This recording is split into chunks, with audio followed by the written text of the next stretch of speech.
My name is Joe Peroni, and this is the Rise Above Project. Today we're going to try to answer a very, very easy question. Why are prices so high?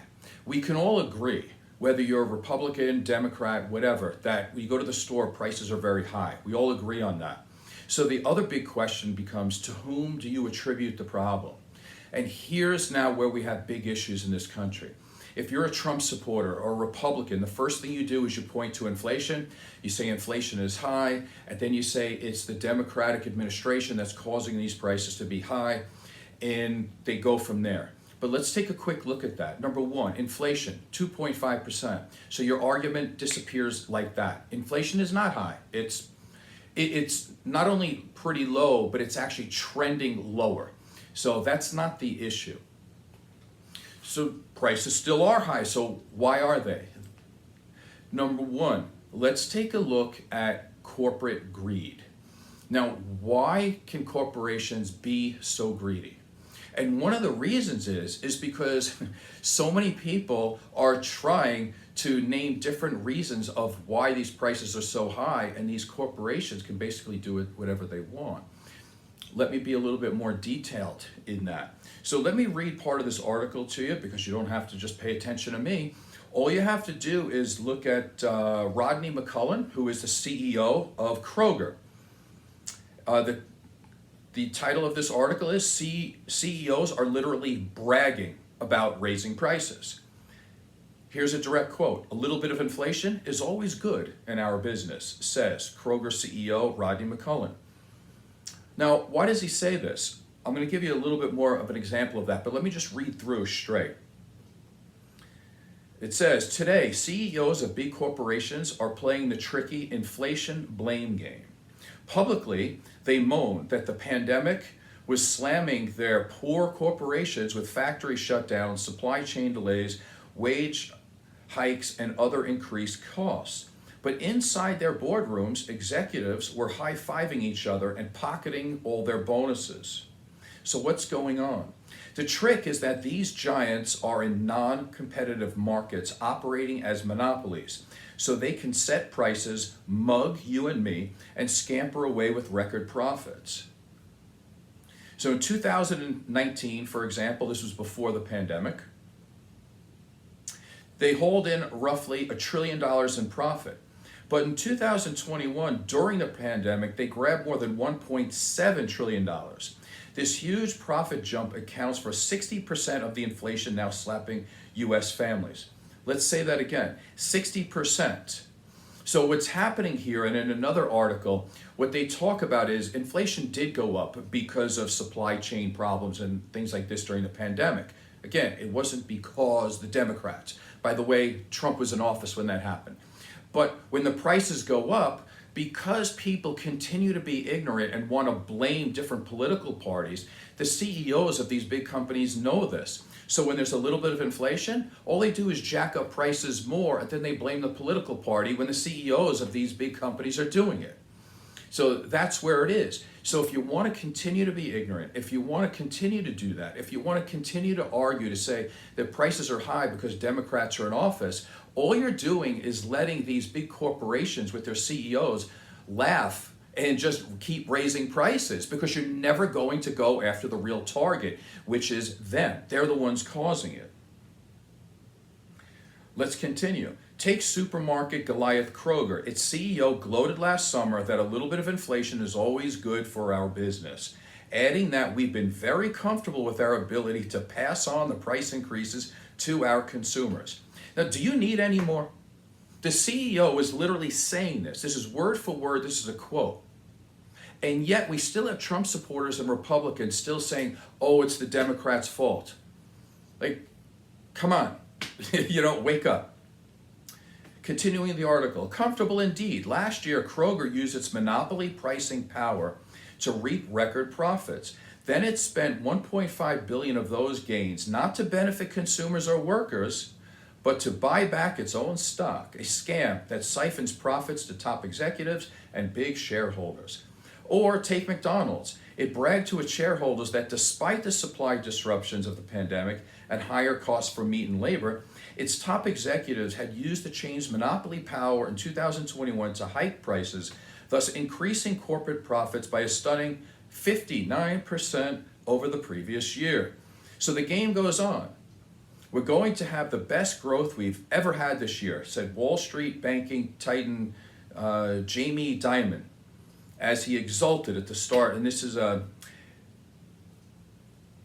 anyway, as it continues, this is how the rich get richer and inequality happens. So for you Republican and Trump supporters out there, you're creating this inequality by you're trying to trash people who are trying to talk about the price gouging, and you're letting the corporations continue to do this.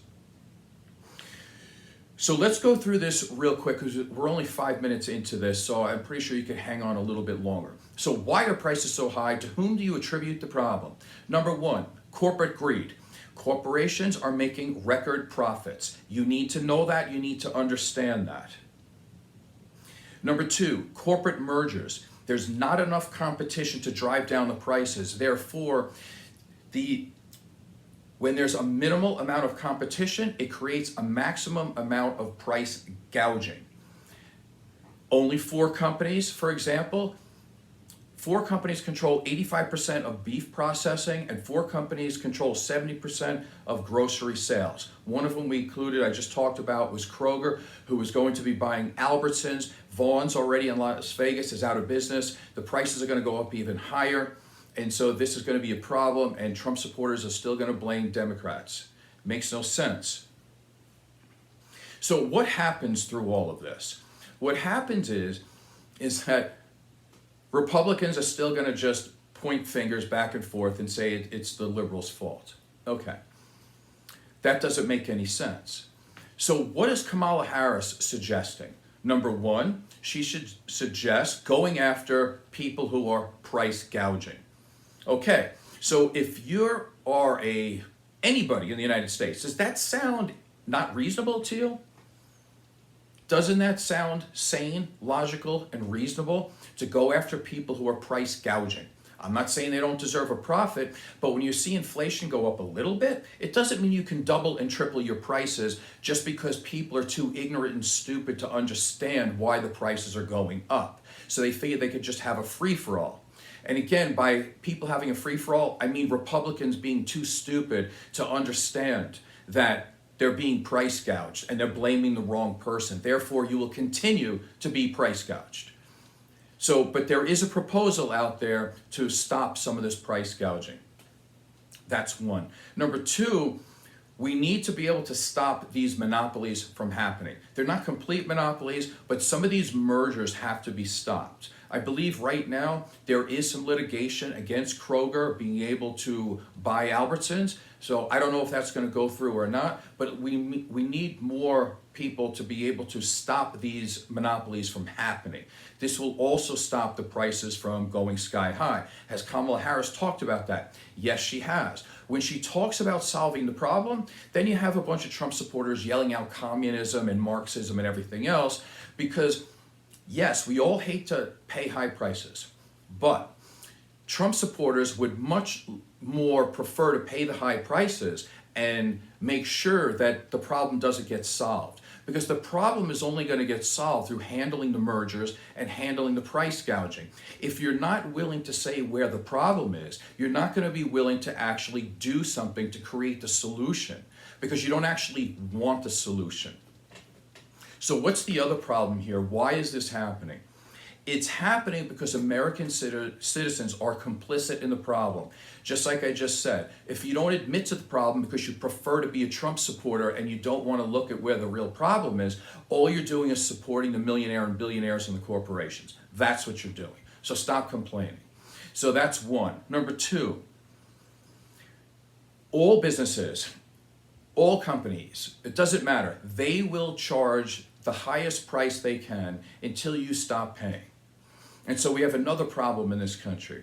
If you came to Las Vegas, because I don't know what it is all over the world, but I can tell you in Las Vegas, I just looked this up before I started recording this. So I have this client, he's about 11 years old. He wants to go to WrestleMania. WrestleMania, I think it's WrestleMania 41. It's going to be at the Allegiant here in Las Vegas. It holds 65,000 people. I mean, I don't even know how you could see wrestlers from that far away, but this thing is so incredibly popular. It's going to sell out if it hasn't sold out already. Do you know what the ticket prices are? The ticket prices, the lowest one I found was for $800, and they go up to about $1,200. And so you're talking about over 60,000 people spending money to go to this. Now, 11-year-olds aren't going by themselves, right? They're going with their parents. So if you have $1,200 a ticket and you have no problem spending that, which it doesn't seem to be because the thing's sold out, it means that the next time they have WrestleMania here, those ticket prices are going to be $1,500. So we have to stop complaining about the high prices and we keep paying them. Now, I understand if you're buying food at the grocery store, that's different. I'm not talking about that. I'm talking about the everyday things that are going up all the time. Give you an example. The Raiders, we don't have a very good football team here, but if you want to get a seat inside Allegiant Theater, it's going to cost you about $500. So that's one ticket. So you're looking at, I don't know, a mortgage payment to go see a team that you could barely see because you're going to be a mile away. Does that make sense? Well, it does, because these games are sold out. I looked up, before I came on here, tickets to go see Iron Maiden. Now, Iron Maiden is playing at a pretty big theater here at Mandalay Bay. Okay, the ticket prices are anywhere from like $200 to $400 or more. $400 to see a heavy metal band from the 80s that has 0 hit songs? And by the way, I love them and I've seen them like 8 times. But that's beside the point. That's a lot of money. By the time you end up paying the taxes and the fees and you want to buy a ticket for your girlfriend or your wife or husband or whoever you're going with, you're looking at another $1,000 to go see an Iron Maiden show. I saw Iron Maiden like 10 times back when they were like at the height of their powers for like $10. Like, these prices are so jacked up and they're going to continue to go higher. Why? Because people are going to pay them. So, to do a quick little summary here. Why are prices so high? Number one, corporate mergers. Number two, when the inflation goes up, the CEOs know they can get away with it, so they jack up the prices more. Why? Because American citizens are complicit. They're stupid. They're ignorant. Because they're not actually facing what the problem is, and they want to blame other people instead of blaming who was actually doing it, the CEOs of these corporations, what happens is they have free reign to raise the prices as high as they want, basically. So it's our ignorance in that area. Our other ignorance is you're going to tell them how much you want to pay by going to these shows. And if every show is going to cost you between, let's say, $200 to $1,200 to go, you're going to need a mortgage payment to go see an hour and a half of entertainment here on the Strip. If you're going to pay that, well, that's our ignorance, because then the next year comes and they're only going to raise the prices higher, and we're going to say, oh my God, these prices are so high. Yeah, but you're paying them and every show's sold out. So that's what happens. The other thing that people don't want to talk about is that what else is also rising to record rates is the amount of money that people owe on their credit cards. So what you could say too is that yes, these prices are high and people are paying them, but now they're paying them off for the rest of the year with, like, I don't know, 20% interest. So again, that goes back to the American greed, stupidity, and this type of thing. Like, show some type of discipline, right? If you can't afford a $1,200 ticket to go see somebody wrestle, and you need to put it on a credit card, well then don't go, right? But we're not like that. What we do is we use our credit card, we pay for stuff, we pay 20% interest, and then we blame the government, then we blame the Democrats for the high prices. Doesn't make any sense. Anyway, hopefully that was valuable today for you. My name is Joe Peroni. This is the Rise Above Project. Please subscribe and tell a friend. Thank you.